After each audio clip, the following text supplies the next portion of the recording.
दोस्तों आज के इस वीडियो में हम लोग त्रिकोणमितीय के महत्वपूर्ण प्रश्नों को देखने वाले हैं। जो हम प्रश्न देखने वाले हैं ये एक्सरसाइज 8.8 त्रिकोणमिति चैप्टर का है।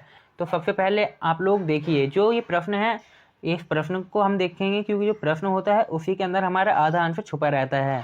जो प्रश्न है वो इस तरह से है कि त्रिभुज ABC में जिसका कोण B समकोण है, AB बराबर 24 सेंटीमीटर है और BC बराबर 7 सेंटीमीटर है, तो निम्न का मान ज्ञात कीजिए।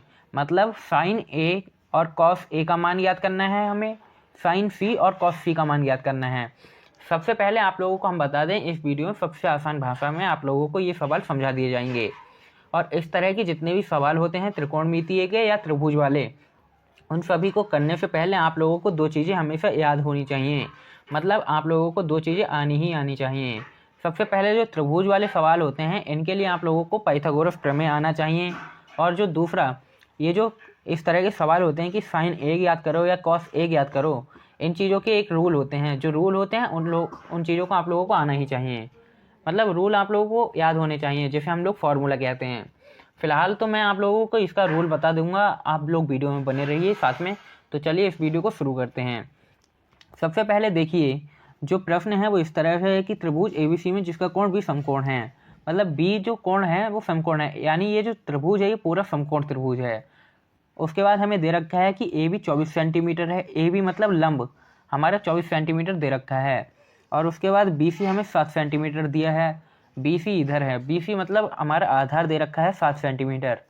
उसके बाद हमें निम्न का मान ज्ञात करना है। मतलब साइन A यानी साइन A ज्ञात करना है, कॉस A, साइन C और कॉस C ज्ञात करना है। तो सबसे पहले देखिए ये जो हमें त्रिभुज दे रखा है इसमें सिर्फ दो ही एंगल दिए हैं, मतलब दो भुजा हमें दे रखी हैं। एक हमें लंब दिया हुआ है और एक आधार दिया हुआ है। तो सबसे पहले हम लोगों को कर्ण इसका ज्ञात करना होगा। कर्ण निकालने के लिए हमें सबसे पहले लिखना होगा कि पाइथागोरस प्रमेय से, पाइथागोरस प्रमेय से इतना लिख लेने के बाद हमें उसका फॉर्मूला याद होना चाहिए। जो फॉर्मूला होता है वो इस तरह से होता है कि कर्ण स्क्वायर बराबर में आधार स्क्वायर और फिर प्लस का लंब स्क्वायर। अब देखिए जो कर्ण होता है वो ये वाली भुजा होती है जो तिरछी जाती होती है। जो आधार होता है वो सबसे नीचे वाली भुजा को कहते हैं और जो लंब है वो सीधी खड़ी हुई जो भुजा होती है उसे लंब कहते हैं। तो हमें कर्ण दिया नहीं है तो हम कर्ण को x मान लेते हैं, या x नहीं मानते हैं, हम a भी ले लेते हैं डायरेक्ट। तो हमें a भी लिख लेंगे कर्ण को, क्योंकि हमें कर्ण दिया नहीं है।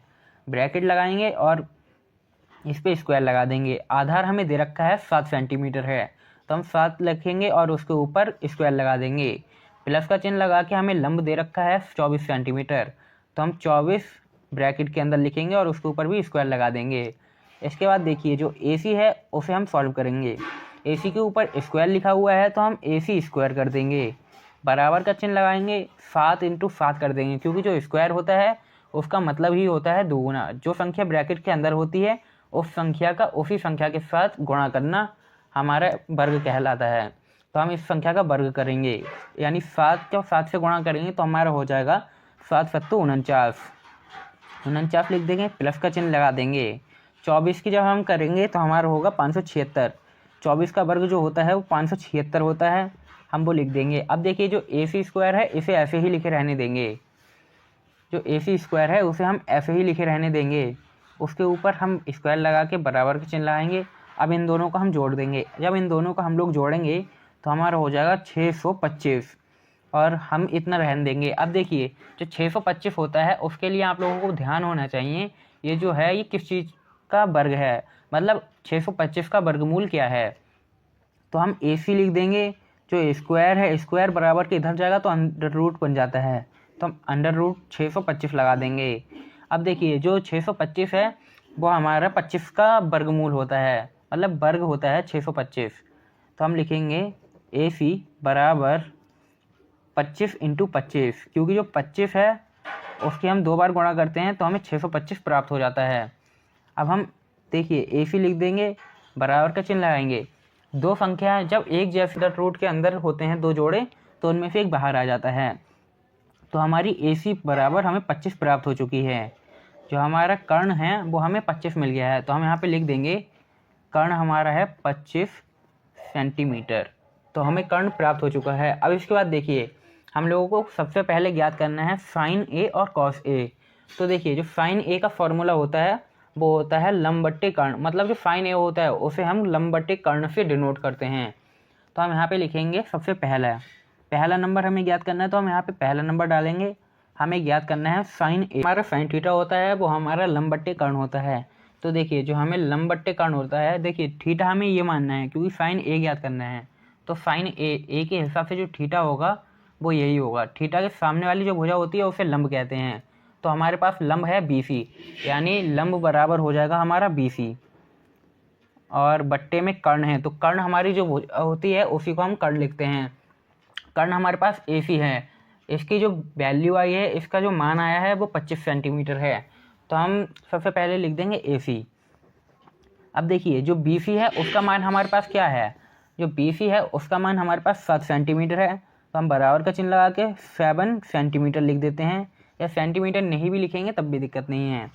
बट्टा करेंगे AC हमारे पास 25 है तो हम 25 लिख देंगे, ऊपर नीचे सेंटीमीटर कर देंगे, कोई दिक्कत नहीं है। अब देखिए जो सेंटीमीटर और सेंटीमीटर से सेंटीमीटर कट जाता है तो हमारा हो जाएगा 7/25। जो हमारा साइन A है वो हमारा 7/25 आ चुका है। ये हमारा ये आंसर हो जाएगा। और फिर हम इसके बाद देखने वाले हैं, हमें ज्ञात करना है कॉस A। तो कॉस A के लिए भी ऐसे ही हम ज्ञात करेंगे। हम यहाँ पे लिख देंगे सबसे पहले कॉस A। जो कॉस A होता है वो हमारा होता है आधार बट्टे कर्ण, मतलब यहाँ पे भी हमें A दिए रखा है। जो कर्ण जो थीटा होता है उसके सामने वाला लंब होता है, और जो कॉस A है वो आधार बट्टे कर्ण है, तो इसके हिसाब से जो आधार है वो ये होगा, AB आधार। तो यहाँ पे लिख देते हैं, पहले फॉर्मूला लिखेंगे। सबसे पहले जो फॉर्मूला होता है वो होता है आधार बट्टे कर्ण। अब हमें आधार क्या दे रखा है, हमें A के हिसाब से लंब तो हमारा ये हो जाएगा, लेकिन जो हमारा आधार होगा वो ये होगा AB। तो AB हमारा आधार हो जाएगा, और आधार हमारा है AB, तो हम AB लिख देते हैं।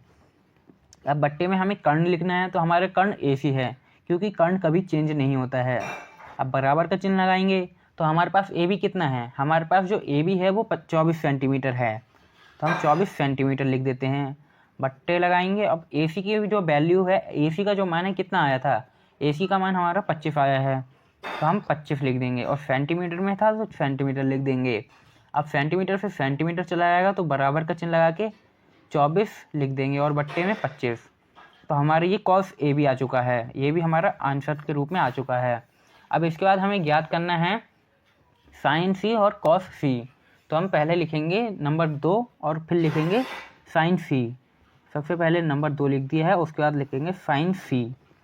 अब देखिए जो साइन C है, मतलब साइन थीटा हमें इस बार C मानना है। तो थीटा के सामने वाली जो भुजा होती है वो हमारा लंब कहलाती है। अब देखिए जो साइन C होता है वो हमारा होता है लंब बट्टे कर्ण। तो जो लंब बट्टे कर्ण लिख देंगे हम सबसे पहले। लंब को L से डिनोट करते हैं और कर्ण को K से, इसलिए हमने ये लिख दिया है। बराबर का चिन्ह लगाएंगे। अब देखिए हमें इस बार साइन C दे रखा है, यानी साइन थीटा ये C है, तो C के सामने वाली भुजा होगी हमारे लंब। साइन के थीटा के सामने वाला जो हमारी भुजा होती है वो लंब कहलाती है। तो हमें यहाँ पे लंब लिखना है। हमें जो लंब दिया है वो 24 है, 24 सेंटीमीटर। तो हम 24 सेंटीमीटर लिख देते हैं, डायरेक्ट लिख देते हैं इस बार। और बट्टे में कर्ण हमें लिखना है, कर्ण लिखना है। जो हमारा कर्ण है वो है हमारा AC। AC की जो वैल्यू है, AC का मान हमें 25 दिया है, हमने ज्ञात किया था तो 25 आया था, तो हमारा ये हो जाएगा। और हमें ज्ञात करना है कॉस C। तो हम यहाँ पे लिखेंगे कॉस C। जो कॉस है वो होता है हमारा आधार बट्टे कर्ण, हम लिखेंगे आधार बट्टे में कर्ण। जो आधार है कॉस C, यानी कॉस C, हमें C थीटा ये दे रखा है इस बार। जो C है, थीटा के सामने वाली भुजा जो होती है वो लंब कहलाती है, लेकिन हमें आधार लिखना है, तो BC हमारा आधार हो जाएगा। तो हम यहाँ पे लिखेंगे आधार हमें दे रखा है BC बट्टे कर्ण है हमारे पास AC। अब बराबर जो BC है, BC का जो मान है वो क्या है, BC का मान है 7 और AC है हमारी 25, तो हम लिख देंगे 25। तो ये जो हमारा आंसर आ चुका है।